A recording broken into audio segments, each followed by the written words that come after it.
Hello good morning students મિત્રો આપણે last લેક્ચરમાં સંઘાત પાર્ટ 1 આ ટોપિક પૂર્ણ કરેલો છે કે જેમાં આપણે એક પરિમાણમાં અસ્થિતિસ્થાપક સંઘાતની ચર્ચા પૂર્ણ કરી હતી. ધેટ મીન્સ કે અસ્થિતિસ્થાપક સંઘાત હોવાથી ગતિ ઉર્જાનો વ્યય થાય છે જે ડેલ્ટા કે સ્વરૂપે છે. એ ડેલ્ટા કે નું સૂત્ર મેળવવા માટેનો આપણે સંઘાત ટોપિકને લગતો ફર્સ્ટ ક્વેશ્ચન સોલ્વ કરેલો છે, રાઈટ? તો હવે મિત્રો આપણે આજના વિડિયો લેક્ચરમાં સંઘાત ટોપિકને લગતો સેકન્ડ ઇમ્પોર્ટન્ટ ક્વેશ્ચન સોલ્વ કરીશું.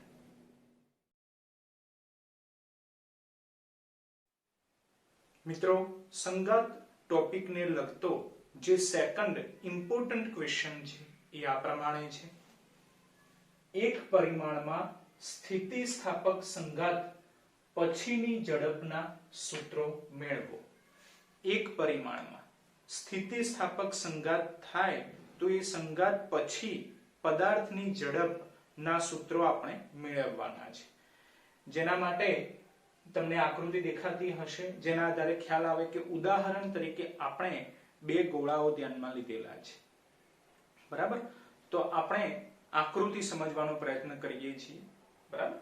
જેમાં તમને ખ્યાલ આવી જાય કે વચ્ચે એક આપણે ડોટેડ રેડ લાઈન ડ્રો કરેલી છે, જેની ડાબી બાજુ સંઘાત પહેલાની પરિસ્થિતિ છે અને જમણી બાજુ સંઘાત પછીની પરિસ્થિતિ છે, બરાબર? આપણે સૌપ્રથમ ડાબી તરફ એટલે કે સંઘાત પહેલાની પરિસ્થિતિ સમજવાનો પ્રયત્ન કરીએ છીએ, જેમાં આપણે બે ગોળાઓ ધ્યાનમાં લીધેલા છે. પહેલો ગોળો કે જેનું દળ m1 છે અને વેગ v1 છે. જો આ પહેલો ગોળો, દળ m1 વેગ v1, બરાબર? બીજો ગોળો જેનું દળ m2 છે અને વેગ v2 છે. બીજો ગોળો જેનું દળ m2 છે અને વેગ v2 છે, બરાબર? અને હવે આપણે એવું ધ્યાનમાં લઈએ છીએ કે બંને ગોળાઓ એક જ દિશામાં એક જ રેખા ઉપર ગતિ કરે છે. બંને ગોળાઓ એક જ દિશામાં એક જ રેખા ઉપર ગતિ કરે છે, બરાબર? તો હવે તમારે વિચારવાનું છે કે બે ગોળાઓ આ રીતે આગળ વધતા હોય, બરાબર? બંને ગોળાઓ આ રીતે આગળ વધતા હોય તો એ બંને ગોળાઓ વચ્ચે સંઘાત એટલે કે અથડામણ ક્યારે પોસિબલ છે?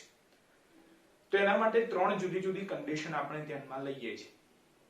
ધારો કે બંને ગોળાઓનો વેગ સમાન છે. આ ગોળાનો વેગ જે છે એ જ આ ગોળાનો વેગ છે અને બંને ગોળા એક સમાન વેગથી આગળ વધે છે. શું ક્યારે અથડામણ થશે? નહીં થાય, રાઈટ? બીજી કન્ડિશન ધ્યાનમાં લઈએ કે આગળવાળો જે ગોળો છે એનો વેગ વધારે છે અને પાછળવાળો જે ગોળો છે એનો વેગ ઓછો છે અને બંને ગોળાઓ આ રીતે આગળ વધે છે. શું ક્યારે અથડામણ થશે? નહીં થાય. તો ત્રીજી કન્ડિશન ધ્યાનમાં લઈએ કે પાછળવાળો જે ગોળો છે એનો વેગ વધારે છે અને આગળવાળા ગોળાનો વેગ ઓછો છે. તો પાછળવાળા ગોળાનો વેગ વધારે છે, જે કારણોસર એક સમય એવો આવશે કે જ્યારે અથડામણ થશે એટલે કે સંઘાત થશે. અને એ સંઘાત કઈ કન્ડિશનમાં પોસિબલ છે? કે જ્યારે પાછળવાળા ગોળાનો વેગ વધારે હોય ત્યારે, રાઈટ? એટલે આપણે કન્ડિશન ધ્યાનમાં લીધેલી છે v1 ગ્રેટર ધેન v2, કારણ કે આ કન્ડિશનના આધારે જ અથડામણ એટલે કે સંઘાત પોસિબલ છે. બાકીની બે કન્ડિશનમાં આપણે ચર્ચા કરી કે v1 equal to v2 હોય અથવા v1 less than v2 હોય તો અથડામણ શક્ય જ નથી, રાઈટ? એટલે આપણે અહીં કન્ડિશન લખેલી છે v1 greater than v2, જેના કારણે સંઘાત શક્ય છે, રાઈટ? તો સંઘાત પહેલાની પરિસ્થિતિ ખ્યાલ આવી ગયો દરેકને. હવે સંઘાત પછીની પરિસ્થિતિ ધ્યાનમાં લઈએ છીએ કે એક સમય એવો આવશે કે v1 નો વેગ v2 કરતા વધારે છે, જે કારણોસર પહેલો ગોળો બીજા ગોળા જોડે અથડામણ અનુભવશે અને અથડામણ અનુભવ્યા બાદ તરત બંને ગોળાઓ પાછા છૂટા પડી જશે, રાઈટ? એક ક્ષણિક વાર માટે અથડામણ થશે અને પછી બંને ગોળાઓ છૂટા પડી જશે અને પોતાની ગતિની દિશામાં આગળ વધવા લાગશે, બરાબર છે? પરંતુ સંઘાત પછી શું બંને ગોળાઓનું દળ બદલાઈ જાય? દળ ના બદલાય. સંઘાત પહેલા જે બંને ગોળાઓનો દળ હતો એ જ દળ સંઘાત પછી પણ જળવાઈ રહે છે, દળ બદલાતું નથી, રાઈટ? એટલે જુઓ તો પહેલા ગોળાનું દળ m1 હતું તો સંઘાત પછી પણ m1 જ રહે છે, રાઈટ? બીજા ગોળાનું દળ m2 હતું સંઘાત પહેલા, તો સંઘાત પછી પણ એનું દળ m2 જ રહે છે, દળ બદલાતું નથી. તો હવે બીજી રાશિ ધ્યાનમાં લઈએ કે શું સંઘાત પછી બંને ગોળાઓનો વેગ બદલાય છે? તો હા, યાદ રાખવાનું, સંઘાત બાદ પદાર્થનો વેગ બદલાય છે, રાઈટ? એટલે ધારો કે સંઘાત પહેલા ગોળાનો વેગ આપણે v1 ધાર્યો હતો, તો સંઘાત પછી પહેલા ગોળાનો વેગ બદલાઈ જાય છે. આપણે સિમ્બોલ લઈએ છીએ v1 ડેશ. સિમ્બોલ ખાસ ધ્યાન રાખજો, બરાબર છે? v1 ડેશ, બરાબર. સંઘાત પહેલા બીજા ગોળાનો વેગ v2 જેટલો હતો એવું આપણે ધારેલું છે, તો સંઘાત પછી આપણે ધારી લઈએ છીએ કે બીજા ગોળાનો વેગ v2 ડેશ જેટલો છે. ઓકે, પરંતુ વેગ બદલાય છે, એટલે કે વેગનું મૂલ્ય બદલાય છે, વેગની દિશા બદલાતી નથી. જે બંને ગોળાઓ આ દિશામાં ગતિ કરતા હતા, સંઘાત પછી પણ એ બંને ગોળાઓ આ જ દિશામાં ગતિ કરે છે, ફક્ત વેગનું મૂલ્ય બદલાય છે, વેગની દિશા બદલાતી નથી. બોલો, સંઘાત પછીની પરિસ્થિતિ પણ ખ્યાલ આવી ગયો. તો ક્વેશ્ચનના આધારે ખ્યાલ આવે કે સંઘાત સ્થિતિસ્થાપક તો છે જ, પરંતુ આપણે કયા સૂત્રો લાવવાના છે? તો સંઘાત પછીની ઝડપના સૂત્રો. એટલે સંઘાત પછીની ઝડપ કઈ છે? તો v1 ડેશ અને v2 ડેશ. આના સૂત્રો આપણે લાવવાના છે. ઓકે, ચલો. તો હવે સંઘાત કયો છે? સ્થિતિસ્થાપક છે. મિત્રો યાદ કરો લાસ્ટ લેક્ચર સંઘાત પાર્ટ 1, જેમાં આપણે ચર્ચા કરી હતી કે સ્થિતિસ્થાપક સંઘાત હોય, અસ્થિતિસ્થાપક સંઘાત હોય. બંને સંઘાતમાંથી કોઈ પણ સંઘાત હોય, એક વસ્તુ કોમન છે કે વેગમાન સંરક્ષણના નિયમનું પાલન થાય છે. તો આપણે ત્યાંથી જ આન્સર સ્ટાર્ટ કરવાનો, વેગમાન સંરક્ષણના નિયમ પરથી, બરાબર? સંરક્ષણનો નિયમ એટલે શું છે કે પ્રારંભિક ઇક્વલ ટુ અંતિમ. ધેટ મીન્સ કે સંઘાત પહેલાનું વેગમાન અને સંઘાત પછીનું વેગમાન, બંને વેગમાન કેવા હોવા જોઈએ? ઇક્વલ હોવા જોઈએ, રાઈટ? તો આપણે જોઈએ છીએ વેગમાન સંરક્ષણના નિયમ પરથી સંઘાત કોઈ પણ હોય, સ્થિતિસ્થાપક હોય કે અસ્થિતિસ્થાપક, વેગમાન સંરક્ષણના નિયમનું પાલન થાય જ છે, રાઈટ? એટલે વેગમાન સંરક્ષણના નિયમ પરથી ડાયરેક્ટ જ આપણે કહી શકીએ. ચલો, સંઘાત પહેલાનું કુલ વેગમાન આપણે લખવું છે. બોલો, વેગમાનનું સૂત્ર P = mv, બરાબર? તો પહેલા ગોળા માટે આપણે વેગમાન લખવું છે, તો શું લખાશે? m1 v1. બોલો, બીજા ગોળા માટે વેગમાન શું લખાશે? m2 v2. પરંતુ સંઘાત પહેલાનું કુલ વેગમાન લખવું હોય તો પહેલા ગોળાનું વેગમાન પ્લસ બીજા ગોળાનું વેગમાન, એટલે કે m1 v1 plus m2 v2, બરાબર? જો લખેલું છે m1 v1 plus m2 v2, બરાબર? ઇક્વલ ટુ સંઘાત પછીનું કુલ વેગમાન. સેમ એ જ રીતે હવે આપણે સંઘાત પછીનું કુલ વેગમાન લખવાનું છે. તો સંઘાત પછી પહેલા ગોળાનું વેગમાન તો m1 v1 ડેશ અને બીજા ગોળાનું વેગમાન તો m2 v2 ડેશ. પરંતુ સંઘાત પછીનું કુલ વેગમાન લખવું હોય તો પહેલા ગોળાનું વેગમાન પ્લસ બીજા ગોળાનું વેગમાન, એટલે કે m1 v1 dash plus m2 v2 dash. એવું લખેલું છે m1 v1 dash plus m2 v2 dash, જેને આપણે સમીકરણ 1 કહી દઈએ છીએ. મિત્રો ક્વેશ્ચન ખૂબ જ ઇમ્પોર્ટન્ટ છે, પરંતુ ખ્યાલ આવે તો ખબર પડશે કે આખો ક્વેશ્ચન મેથેમેટિકલી છે. એટલે દરેક સિમ્બોલ ખાસ ધ્યાનમાં રાખવાના છે, સિમ્બોલમાં ક્યાંક ગોટાળો ના થાય, અને કે દરેક સ્ટેપ યાદ રાખવાના છે, બરાબર છે? ચલો, સમીકરણ 1 ખ્યાલ આવી ગયો. હવે મિત્રો આપણે એવું ધ્યાનમાં લઈએ છીએ કે બરાબરની ડાબી બાજુ m1 વાળું પદ, બરાબરની જમણી બાજુ m2 વાળું પદ લાવવાનું છે, બરાબર? બરાબરની ડાબી બાજુ m1 વાળું પદ, જમણી બાજુ m2 વાળું પદ. ઓકે, ચલો, આ બરાબર છે. એની ડાબી બાજુ m1 વાળું પદ લાવવું છે. તો m1 v1 ડાબી બાજુ છે, પરંતુ જમણી બાજુ m1 v1 ડેશ છે. તો એ જમણી બાજુ m1 v1 ડેશ છે અને આપણે ડાબી બાજુ લઈ જવા છે. બોલો, માઈનસ થઈ જશે. અને જુઓ તો બંને પદમાંથી m1 કોમન નીકળશે, બરાબર? તો બાકી શું રહેશે? v1 અને આ પદ માઈનસ થાય એટલે માઈનસ v1 ડેશ. બોલો, ખ્યાલ આવ્યો? m1 into bracket v1 minus v1 dash, બરાબર? અને જમણી બાજુ આપણે m2 વાળું પદ લાવવું છે. તો m2 વાળું પદ તો છે જ, પરંતુ બીજું પદ ડાબી બાજુથી આપણે જમણી બાજુ લાવીએ છીએ. બોલો, માઈનસ થઈ જશે એટલે આ બંને પદમાંથી બોલો m2 કોમન નીકળશે. તો બાકી શું રહેશે? તો v2 ડેશ અને આ પદ જમણી તરફ આવે છે એટલે કે -v2 બરાબર. એટલે જુઓ તો m2 into bracket v2 dash minus v2 જે થશે સમીકરણ 2 બરાબર. એટલે આ યાદ રાખવાની ટેકનિક છે કે બરાબરની ડાબી બાજુ m1 વાળું પદ બરાબરની જમણી બાજુ m2 વાળું પદ, આવું સાદું રૂપ આપણે આપવાનું છે બરાબર છે. ઓકે, સમીકરણ 2 સુધી કમ્પ્લીટ. હવે આગળ વધીએ કે સંઘાત કેવો છે, સ્થિતિસ્થાપક છે. તો મિત્રો લાસ્ટ લેક્ચરમાં આપણે ચર્ચા કરી હતી કે સંઘાત સ્થિતિસ્થાપક હોય કે અસ્થિતિસ્થાપક હોય, કઈ રીતે ખ્યાલ આવશે કે જો ગતિ ઉર્જા સંરક્ષણના નિયમનું પાલન થાય તો સંઘાત સ્થિતિસ્થાપક, જો ગતિ ઉર્જા સંરક્ષણના નિયમનું પાલન ન થાય તો સંઘાત અસ્થિતિસ્થાપક. ક્વેશ્ચનના આધારે ખ્યાલ આવે કે સંઘાત સ્થિતિસ્થાપક છે એટલે ગતિ ઉર્જા સંરક્ષણના નિયમનું પાલન થશે, રાઈટ. તો હવે જે રીતે આપણે વેગમાન સંરક્ષણના નિયમનું ધ્યાનમાં લીધું હતું અને સમીકરણ 1 2 લખ્યા, એ જ રીતે ગતિ ઉર્જા સંરક્ષણ નિયમ ધ્યાનમાં લેવાનો છે બરાબર છે. એટલે ગતિ ઉર્જા સંરક્ષણના નિયમ પરથી સંઘાત પહેલાની કુલ ગતિ ઉર્જા ઇક્વલ ટુ સંઘાત પછીની કુલ ગતિ ઉર્જા બરાબર. ચલો સંઘાત પહેલાની કુલ ગતિ ઉર્જા લખાવો. તો ગતિ ઉર્જાનું સૂત્ર સૌપ્રથમ ધ્યાનમાં રાખવાનું, હાફ mv² બરાબર. બોલો પહેલા ગોળા માટે half m1 v1², half m1 v1². બોલો બીજા ગોળા માટે હાફ m2 v2². પરંતુ કુલ ગતિ ઉર્જા લખવી છે તો પ્લસ હાફ m2 v2² બરાબર.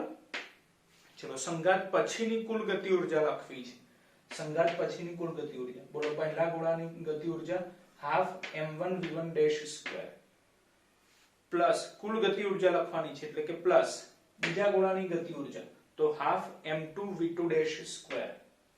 ઓકે, હવે જુઓ તો ડાબી બાજુ 1/2 છે, જમણી બાજુ પણ 1/2 છે. બોલો કોમન નીકળશે અને ડાબી બાજુ જમણી બાજુ કોમન હોય એટલે કે એક સમાન હોય તો કેન્સલ થઈ જાય. ધેટ મીન્સ કે આખા સમીકરણમાંથી 1/2 નીકળી જશે. અને જે પ્રોસેસ આપણે ઉપર કરી એટલે કે વેગમાન માટે કરી એ જ ગતિ ઉર્જા માટે રિપીટ કરવાની છે કે બરાબરની ડાબી બાજુ m1 અને બરાબરની જમણી બાજુ m2, રાઈટ. ચલો તો m1 v1² as it is. આ m1 v1² ને આપણે ડાબી તરફ લાવીએ છીએ તો માઈનસ થઈ જાય એટલે -m1 v1² ઇક્વલ ટુ જો તો m2 v2² as it is. આ m2 v2² ને આપણે જમણી તરફ લઈ જઈએ છીએ એટલે માઈનસ થઈ જશે -m2 v2². ઓકે, અને હવે જુઓ તો ડાબી બાજુ m1 આવી ગયું, જમણી બાજુ m2 આવી ગયું તો m1 m2 કોમન કાઢીએ બરાબર છે. ચલો m1 કોમન કાઢીએ તો v1² v1² ઇક્વલ ટુ બોલો m2 કોમન કાઢીએ તો શું બાકી રહેશે v2² v2² બરાબર. જુઓ તો આ સમીકરણ કોના જેવું થયું તો a² b² જેવું પદ થયું. બોલો a² b² નું વિસ્તરણ શું થાય? a² b² નું વિસ્તરણ તમે અગાઉ નીચલા ધોરણમાં ભણી ગયેલા છો 8 9 ધોરણમાં. બોલો a² b² નું વિસ્તરણ થાય a - b a + b. તો એ આપણે અત્યારે ફોલો કરવાનું છે. જો તો m1 એઝ ઇટ ઇઝ છે a² b² તો a - b a + b એટલે v1 - v1' v1 + v1' equal to m2 as it is. ફરીથી બોલો a² - b² a - b a + b એટલે v2' - v2 અને v2' + v2 જે થશે સમીકરણ 3. બોલો સમીકરણ 3 સુધી ખ્યાલ આવી ગયો છે મિત્રો? ખાસ ધ્યાનમાં રાખજો, હજી પણ રિપીટ કરું છું કે મોસ્ટ ઇમ્પોર્ટન્ટ ક્વેશ્ચન છે આ, અને તમે જોઈ શકો છો બોર્ડના આધારે કે ટોટલી મેથેમેટિકલી સ્ટેપ છે. એટલે આમ તો ઈઝી પણ પડશે અને હાર્ડ પણ પડશે, રાઈટ.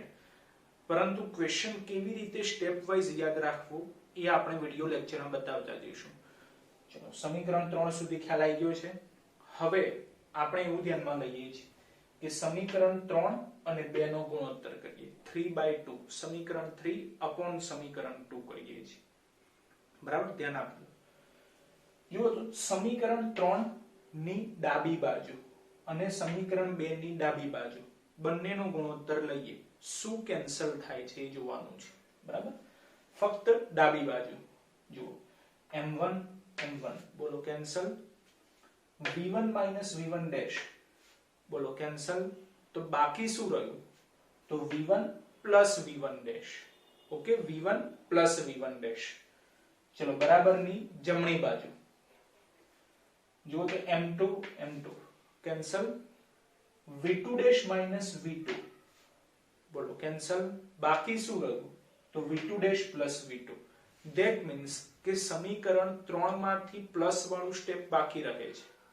સમીકરણ 3 માંથી પ્લસ વાળું સ્ટેપ બાકી રહે છે જે છે v1 plus v1 dash equal to v2 dash plus v2.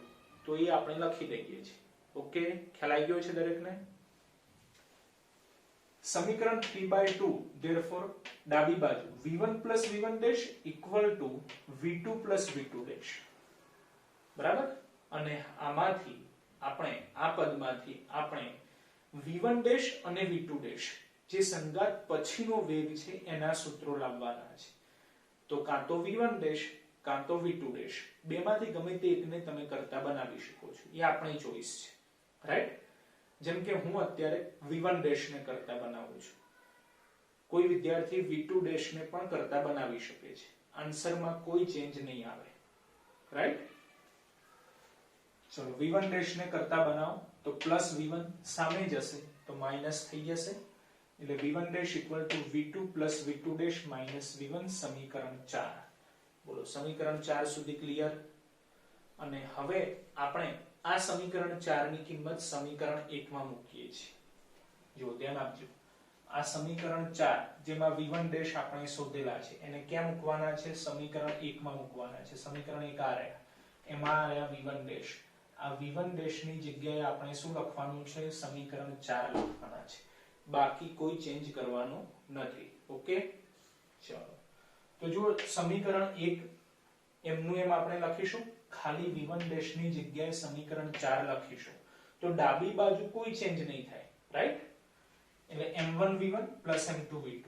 જુઓ તો m1v1 m2v2 equal to m1 અને v1 ડેશ ની જગ્યાએ આપણે સમીકરણ 4 લખીએ છીએ તો v2 v2 dash minus v1 m2v2 dash m2v2 dash as it is. બોલો ખ્યાલ આવી ગયો? v1 ડેશ ની જગ્યાએ આપણે સમીકરણ 4 લખી દીધેલા છે. બરાબર? હવે આ જે m1 છે એ બ્રેકેટના ત્રણે પદ જોડે ગુણાશે તો એ સાદુરૂપ આપી દઈએ. બરાબર? બાકી કોઈ ચેન્જ કરતા નથી. જુઓ ડાબી બાજુ as it is m1v1 m2v2 equal to આ પદ આખું ઇક્વલ ટુ જમણી બાજુનું આખું પદ આપણે નીચે લખીએ છીએ. બોલો m1v2 m1v2 dash minus m1v1 m2v2 dash. બરાબર? અને હવે ડાબી બાજુ m1 વાળું પદ અને જમણી બાજુ આપણે v2 ડેશ અને v1 વાળા પદ અલગ અલગ ધ્યાનમાં લઈએ છીએ. જુઓ ડાબી બાજુ m1 v1, ડાબી બાજુ ફક્ત m1 વાળું પદ ધ્યાનમાં લેવાનું છે તો m1 v1 રાઈટ છે. m2 વાળું પદ નથી લેવાનું, m2 વાળું પદ નથી લેવાનું તો જમણી બાજુ આપણે m1 વાળું પદ જોવાનું. m1 v1 એ આપણે ડાબી તરફ લખી દઈએ. જુઓ તો m1 v1 આ રહે, એને આપણે ડાબી તરફ લઈ જઈએ. બોલો માઈનસ માંથી પ્લસ થઈ જશે એટલે પ્લસ m1 v1. ઓકે, અને આ m2 v2 ને આપણે ડાબી તરફથી જમણી તરફ લઈ જઈએ છીએ. બોલો માઈનસ થઈ જશે, બાકી બધું એઝ ઇટ ઇઝ. જો m1 v2 m1 v2 dash m2 v2 dash minus m2 v2. બરાબર છે? ચલો ડાબી બાજુ જુઓ તો m1 v1 બે વખત છે તો 2 ટાઈમ્સ થઈ જાય એટલે 2 times m1 v1 equal to, ચલો આ સ્ટેપ જુઓ તો m1 v2 અને માઈનસ m2 v2. બોલો v2 કોમન નીકળશે, પહેલું અને છેલ્લું પદ. બોલો v2 કોમન નીકળે તો બાકી શું રહે? m1 minus m2. v2 common m1 minus m2. વચ્ચેના બે પદ બોલો શું કોમન નીકળશે? v2 ડેશ કોમન નીકળશે તો બાકી શું રહેશે? m1 plus m2 plus v2 dash common m1 plus m2. બોલો આટલે સુધી ક્લિયર છે? ઓકે, અને હવે આપણે એક કન્ડિશન યાદ રાખવાની છે. v1 ડેશ અને v2 ડેશ નો આન્સર એટલે કે સૂત્ર લાવવા માટે એક કન્ડિશન ખાસ યાદ રાખવાની છે કે ધારો કે બીજા ગોળાનો વેગ 0 છે એટલે કે એ બીજો ગોળો કેવો છે? સ્થિર અવસ્થામાં છે. બીજો ગોળો સ્થિર અવસ્થામાં છે અને પહેલો ગોળો એની જોડે આ રીતે અથડાય છે, રાઈટ, આ રીતે અથડાય છે, બરાબર. જો બીજો ગોળો સ્થિર હોય તેનો વેગ કેવો થઈ જાય, 0 થઈ જાય. તો એ જ આપણી કન્ડિશન છે કે ધારો કે v2 = 0, તો ઉપરના સમીકરણમાં શું ચેન્જ આવે છે આપણે જોવાનું છે. ચલો v2 0 કરી દઈએ તો આખું પદ બોલો 0 થઈ જશે. તો ડાબી બાજુ શું રહેશે, 2m1 v1, અને જમણી બાજુ શું રહેશે, તો v2 dash into bracket m1 plus m2. આપણે શું શોધવાનું છે, v2 ડેશ. v2 ડેશ ને કરતા બનાવો તો m1 પ્લસ m2 છેદમાં જશે, એટલે v2 dash = 2m1 v1 upon m1 plus m2. સમીકરણ a. સમીકરણ a નો મીનિંગ શું છે કે આપણે સંઘાત પછી ના વેગ v1 ડેશ અને v2 ડેશ ના સૂત્રો મેળવવાના હતા. તો એમાંથી એક સૂત્ર આવી ગયું છે v2 ડેશ, એટલે એને આપણે સમીકરણ a કહી દીધા, રાઈટ. જો કોઈ વિદ્યાર્થીએ v2 ડેશ ને કરતા બનાવેલા હશે, v2 ડેશ ને કરતા બનાવેલા હશે, તો આ v2 ડેશ ની કિંમત મૂકવાની, સાદુરૂપ આપવાનું, બરાબર છે, જેના આધારે v1 ડેશ મળશે. શું મળશે, v1 ડેશ મળશે, રાઈટ. બાકી જવાબમાં કોઈ ચેન્જ નહીં આવે, બરાબર છે. ચલો સમીકરણ a સુધી ક્લિયર. હવે આપણે v1 ડેશ શોધવાના છે. બોલો શું કરવું પડે, સિમ્પલ છે. આ સમીકરણ a એટલે કે v2 ડેશ ની વેલ્યુ આપણે સમીકરણ 4 માં મૂકી દેવી પડે, રાઈટ. v2 ડેશ ની વેલ્યુ આપણે મૂકી દઈએ તો v1 ડેશ આપણને મળી જશે, બરાબર. એટલે સમીકરણ a ને સમીકરણ 4 માં મૂકતા અને જોડે કન્ડિશન તો યાદ રાખવાની કે v2 = 0 છે, રાઈટ. ચલો તો v1 ડેશ = v2 કેવા છે, 0 છે, લખવાની જરૂર નથી.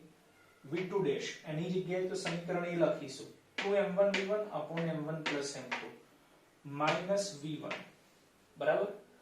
ચલો છેદમાં m1 plus m2 છે, બોલો લસાઅ લેવાશે, બરાબર. તો 2m1 v1 પછી માઈનસ છે એટલે minus m1 v1 plus minus minus m2 v1 અને છેદમાં લસાઅ m1 plus m2 ક્લિયર. હવે જુઓ બોલો 2m1 v1 minus m1 v1, બોલો 2m1 v1 minus m1 v1, m1 v1 બાકી રહે, રાઈટ. એ યાદ રાખજો, m1 v1.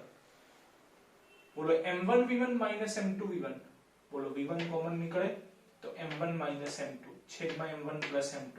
આ શું મળ્યું, v1 ડેશ. v1 ડેશ તો આપણે શોધવાના હતા, ધેટ મીન્સ આને સમીકરણ b કહી દઈએ. તો સંઘાત પછીનો વેગ v1 ડેશ અને v2 ડેશ ના સૂત્રો આપણને મળી ગયા, રાઈટ. જો ક્વેશ્ચન શું છે, એક પરિમાણમાં સ્થિતિસ્થાપક સંઘાત પછીની ઝડપ v1 ડેશ અને v2 ડેશ ના સૂત્રો આપણે મેળવવાના છે. તો જુઓ સમીકરણ b જેમાં આપણે v1 ડેશ શોધ્યા અને સમીકરણ a જેમાં આપણે v2 ડેશ શોધ્યા, રાઈટ. આખો ક્વેશ્ચન ખ્યાલ આવી ગયો છે મિત્રો. ખાસ ધ્યાનમાં રાખો કે આટલે સુધીનું ક્વેશ્ચન કે જેમાં આપણે v1 ડેશ અને v2 ડેશ આ બંને સૂત્રો મેળવીએ છીએ, આટલે સુધીનું ક્વેશ્ચન આખો 4 માર્ક્સમાં પૂછાઈ શકે, રાઈટ. તો હવે આખો ક્વેશ્ચન મેથેમેટિકલી છે, યાદ કેવી રીતે રાખવો, બરાબર. તો એના માટે આપણે આખા ક્વેશ્ચનને કેટલાક સ્ટેપમાં ડિવાઈડ કરેલું છે. એ સ્ટેપ આપણે ધ્યાનમાં લઈએ છીએ અને સ્ટેપ વાઇઝ આખો ક્વેશ્ચન યાદ રાખવાનો છે, રાઈટ. જુઓ તો મિત્રો આપણે ટોટલ આખો ક્વેશ્ચન 6 સ્ટેપમાં ડિવાઈડ કરેલું છે. એમાંનું ફર્સ્ટ સ્ટેપ કે સંઘાત કોઈ પણ હોય, કોમન છે વેગમાન સંરક્ષણનો નિયમ, એટલે કે સંઘાત પહેલાનું કુલ વેગમાન = સંઘાત પછીનું કુલ વેગમાન. અને વેગમાનનું સૂત્ર આપણને ખ્યાલ છે p = mv, જેના આધારે આપણને સમીકરણ 1 અને સમીકરણ 2 મળશે. જેના માટે આપણે યાદ રાખવાનું છે કે બરાબરની ડાબી બાજુ m1 વાળું પદ, બરાબરની જમણી બાજુ m2 વાળું પદ. આ ફર્સ્ટ સ્ટેપ છે. જો વેગમાન સંરક્ષણના નિયમ પરથી સમીકરણ 1 સમીકરણ 2 બરાબરની ડાબી બાજુ m1 વાળું પદ, બરાબરની જમણી બાજુ m2 વાળું પદ. ઓકે. બીજું સ્ટેપ કે સંઘાત સ્થિતિસ્થાપક છે તો ગતિ ઊર્જા સંરક્ષણના નિયમનું પાલન થશે. એટલે જે રીતે વેગમાન સંરક્ષણના નિયમ પરથી એ જ રીતે ગતિ ઊર્જા સંરક્ષણના નિયમ પરથી. અને સ્ટેપ પણ એ જ કે ગતિ ઊર્જાનું સૂત્ર k = 12mv². તો સંઘાત પહેલાની કુલ ગતિ ઊર્જા ઇક્વલ ટુ સંઘાત પછીની કુલ ગતિ ઉર્જા બરાબરની ડાબી બાજુ m1 વાળું પદ બરાબરની જમણી બાજુ m2 વાળું પદ, એટલે આપણને સમીકરણ 3 મળી જશે. જો ગતિ ઉર્જા સંરક્ષણના નિયમ પરથી બરાબરની ડાબી બાજુ m1 વાળું પદ બરાબરની જમણી બાજુ m2 વાળું પદ, સમીકરણ 3. બોલો ક્લિયર? વચ્ચે જે કંઈ છે એ સાદુરૂપ છે ને એ બધા મેથેમેટિકલ સ્ટેપ છે, રાઈટ? સાદુરૂપ તો આપણને આવડે છે, બરાબર? આ આખો ક્વેશ્ચન યાદ રાખવાની ટેકનિક છે. 2 સ્ટેપ પૂરા થયા. પહેલું સ્ટેપ વેગમાન સંરક્ષણનો નિયમ, બીજું સ્ટેપ ગતિ ઉર્જા સંરક્ષણનો નિયમ, ત્રીજું સ્ટેપ. ત્રીજા સ્ટેપમાં આપણે ગતિ ઉર્જા અપોન વેગમાન કરીશું, એટલે કે સમીકરણ 3 અપોન 2 કરીશું. ગતિ ઉર્જા છેદમાં વેગમાન, સમીકરણ 3 અપોન 2. સમીકરણ 3 અપોન 2 કરીશું તો ફક્ત પ્લસ વાળું સ્ટેપ બાકી રહેશે, આ યાદ રાખવાનું. સમીકરણ 3/2 કરીશું તો ફક્ત પ્લસ વાળું સ્ટેપ બાકી રહેશે, એટલે v1 + v1' = v2 + v2'. Plus વાળું સ્ટેપ બાકી રહ્યું અને એમાંથી આપણે જે સમીકરણ મેળવવાનું છે v1' અને v2' નું, બેમાંથી ગમે તે એકને કરતા બનાવો એટલે સમીકરણ 4 મળી જશે. બોલો ત્રીજું સ્ટેપ ખ્યાલ આવી ગયો? ગતિ ઉર્જા છેદમાં વેગમાન કરો, પ્લસ વાળો સ્ટેપ મેળવો અને એમાંથી v1' અથવા v2' ને કરતા બનાવો એટલે સમીકરણ 4 મળી ગયો. ઓકે. ચોથું સ્ટેપ. ચોથા સ્ટેપમાં આપણે આ સમીકરણ 4 ને સમીકરણ 1 માં મૂકી દઈએ છીએ. સમીકરણ 4 ને સમીકરણ 1 માં મૂકી દઈએ છીએ. સાદુરૂપ આપીશું. એ સાદુરૂપમાં ખાસ ધ્યાન રાખવાનું છે, બરાબરની ડાબી બાજુ m1 v1 વાળું પદ અને જમણી બાજુ બરાબરની ડાબી બાજુ m1 v1 વાળું પદ અને જમણી બાજુ v2 અને v2' લાવવાના છે. v2 અને v2'. જો કોઈ વિદ્યાર્થી અહીંયા v2' ને કરતા બનાવશે તો અહીંયા v1 અને v1' રહેશે, રાઈટ? ઓકે, ખ્યાલ આવી ગયો છે? ચલો, તો એટલે આ સમીકરણ સુધી આવી ગયા આપણે. ચોથું સ્ટેપ ક્લિયર? ચોથું સ્ટેપ ખ્યાલ આવી ગયો, જેમાં આપણે શું કરવાનું છે કે સમીકરણ 4 ને સમીકરણ 1 માં મૂકવાનું છે, સાદુરૂપ આપવાનું છે અને આ રીતનું પદ લાવવાનું છે. બરાબરની ડાબી બાજુ m1 v1 વાળું પદ બરાબરની જમણી બાજુ v2 અને v2' વાળું પદ, બરાબર? ચલો, પાંચમું સ્ટેપ જેમાં આપણે શું કરીશું, ખાસ કન્ડિશન યાદ રાખવાની છે કે બીજો ગોળો કે જેનો વેગ v2 છે એને આપણે 0 ધારી લઈએ છીએ. આ ખાસ યાદ રાખવાનું છે, બરાબર? ધારો કે v2 = 0. પાંચમું સ્ટેપ છે. v2 = 0 મૂકી દો એટલે v2' મળી જશે, જે થશે સમીકરણ 1. એટલે પાંચમું સ્ટેપ, ધારો કે બીજા ગોળાનો વેગ v2 = 0, જેના આધારે આપણને v2' મળી જશે, v2'. બરાબર?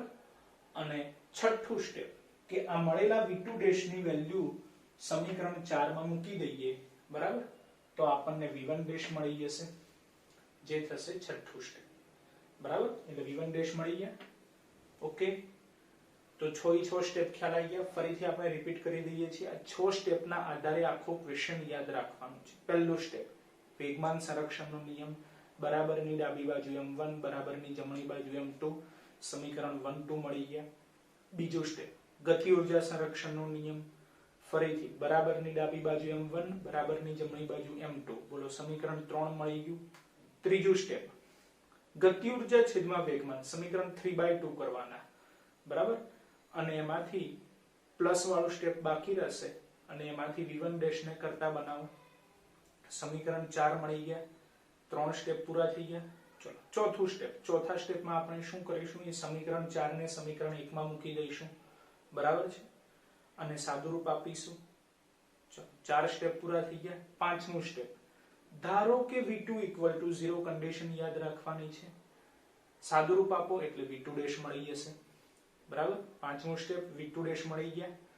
ચલો, એ v2' ની વેલ્યુ સમીકરણ 4 માં મૂકી દો, જે થશે છઠ્ઠું સ્ટેપ. સાદુરૂપ આપો એટલે v1' મળી જશે. તો એ તો v1' અને v2' આપણે શોધવાના હતા, સમીકરણ a અને b. ઓકે, 6 સ્ટેપમાં આખો ક્વેશ્ચન આપણે ડિવાઈડ કરેલો છે, બરાબર? અને આ સ્ટેપ વાઇઝ તમારે યાદ રાખવાનું છે. વચ્ચેના જે સ્ટેપ છે બધા મેથેમેટિકલી સાદુરૂપ છે, બરાબર? ઓકે, હવે મિત્રો આપણે આન્સરમાં જરા આગળ વધીએ છીએ અને 3 અલગ અલગ કિસ્સાઓ ધ્યાનમાં લઈએ છીએ. કેસ 1, કેસ 2, કેસ 3, બરાબર? પહેલો કિસ્સો આપણે એવો ધ્યાનમાં લઈએ છીએ કે જે બે ગોળાઓ આપણે લીધા હતા, ગોળો 1 અને ગોળો 2, બંને ગોળાઓના દળ કેવા છે? એક સમાન છે, બરાબર. એ પહેલો કિસ્સો આપણે ધ્યાનમાં લઈએ છીએ. m1 = m2. આ કન્ડિશનના આધારે સમીકરણ a અને b માં શું ચેન્જ જોવા મળે છે, એટલે v1' અને v2' માં શું ચેન્જ જોવા મળે છે એ આપણે નક્કી કરવાનું છે, બરાબર. ચલો પહેલા v1' ધ્યાનમાં લઈએ છીએ. એટલે સમીકરણ b પરથી v1' બોલો m1 અને m2 કેવા છે? એક સમાન છે. જો તે m1 m2 એક સમાન હોય તો બાદબાકી કેવી થઈ જાય? 0 થઈ જાય. અને જો આ સ્ટેપ 0 થઈ જાય તો v1' ટોટલી 0 થઈ જશે, એટલે v1' = 0. હવે જોઈએ v2', એટલે કે સમીકરણ a પરથી આપણે v2' ધ્યાનમાં લઈએ છીએ. સમીકરણ a પરથી v2', જેમાં આપણે m1 ની જગ્યાએ m2 અથવા m2 ની જગ્યાએ m1 લખવાના છે, રાઈટ. ચલો તો 2m1v1 as it is છેદમાં m1 પ્લસ m2 ની જગ્યાએ m1 લખી દઈએ છીએ, એટલે m1 પ્લસ m1. બોલો m1 પ્લસ m1 2m1, ઉપર નીચે 2m1 કેન્સલ, બાકી રહ્યા v1, એટલે v2' = v1. બોલો કેસ 1 ખ્યાલ આવી ગયો કે જે બંને ગોળાઓ આપણે ધ્યાનમાં લીધા હતા એ બંને ગોળાઓનું દળ સમાન હોય, m1 = m2, તો v1' અને v2' કેટલા મળે છે એ આપણે નક્કી કરીએ, બરાબર છે. કેસ 2, જેમાં આપણે એવું ધ્યાનમાં લઈએ છીએ કે m1 > m2, એટલે કે પહેલા ગોળાનું દળ બીજા ગોળા કરતા ખૂબ જ વધારે છે, એટલે m1 > m2. જો m1 > m2, તેનો મીનિંગ શું થયું કે m1 ની સરખામણીમાં m2 ને આપણે અવગણી શકીએ, એટલે કે નિયરલી બાય 0 લખી શકીએ.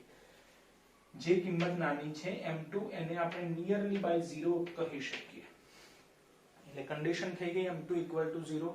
તો હવે v1' અને v2' શું મળે છે એ આપણે લખવાના છે. ચલો સમીકરણ b પરથી v1' m2 ની જગ્યાએ 0 લખો, m2 ની જગ્યાએ 0, તો m1v1 છેદમાં m1, m1v1 છેદમાં m1, m1 કેન્સલ, બાકી રહ્યા v1, રાઈટ. ચલો v2' લખવા છે. સમીકરણ a પરથી v2' m2 ની જગ્યાએ 0 કન્ડિશન છે, m2 ની જગ્યાએ 0, તો 2m1v1 m1, 2m1v1 m1, m1 cancel, 2v1 બાકી રહ્યા, બરાબર. બોલો કેસ 2 ખ્યાલ આવી ગયો, જેમાં આપણે m2 = 0 લઈએ છીએ તો v1' અને v2' આપણને આ પ્રમાણે મળે છે, રાઈટ. અને હવે જોઈએ છીએ કેસ 3, જેમાં આપણે કેસ 2 કરતા ઉલટું ધ્યાનમાં લઈએ છીએ, m2 > m1, right. Case 3, m2 > m1, તો જે કિંમત નાની છે m1 એ m2 ની સરખામણીમાં ખૂબ જ નાના છે, એટલે m1 ને આપણે m2 ની સરખામણીમાં નિયરલી બાય 0 કહી શકીએ, એટલે m1 = 0. તો v1' અને v2' શું મળે છે, રાઈટ. ચલો m1 = 0 મૂકી દેવાના છે અને સમીકરણ b પરથી v1' આપણે લખવાના છે. m1 = 0, તો -m2v1 m2, -m2v1 m2, m2 cancel, -v1 બાકી રહ્યા, રાઈટ. અને હવે v2' લખવા છે, તો v2' સમીકરણ a પરથી m1 = 0 લખવાના છે. ચલો m1 = 0 મૂકો તો આખું પદ જ 0 થઈ ગયું, ધેટ મીન્સ v2' = 0 મળે છે. તો ત્રીજો કેસ પણ ખ્યાલ આવી ગયો દરેકને કે જ્યારે m1 = 0 મૂકીએ છીએ ત્યારે v1' અને v2' ની કિંમત આ પ્રમાણે મળે છે, રાઈટ.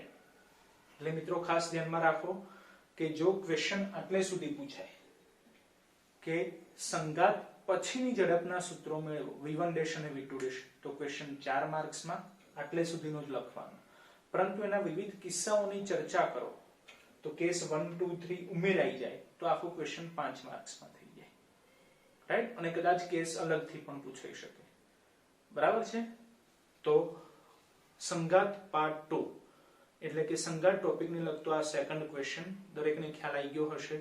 તો ખાસ રિક્વેસ્ટ એ છે કે આખો ક્વેશ્ચન ખૂબ જ ઇમ્પોર્ટન્ટ છે, તો દરેક વિદ્યાર્થી મિત્રોએ 2 થી 3 વખત, ખાસ 2 થી 3 વખત મોઢે લખીને તૈયાર કરવો, રાઈટ. ત્યારે જ આ મેથેમેટિકલી સ્ટેપ આપણા મગજમાં સેટ થઈ શકે તેમ છે, રાઈટ.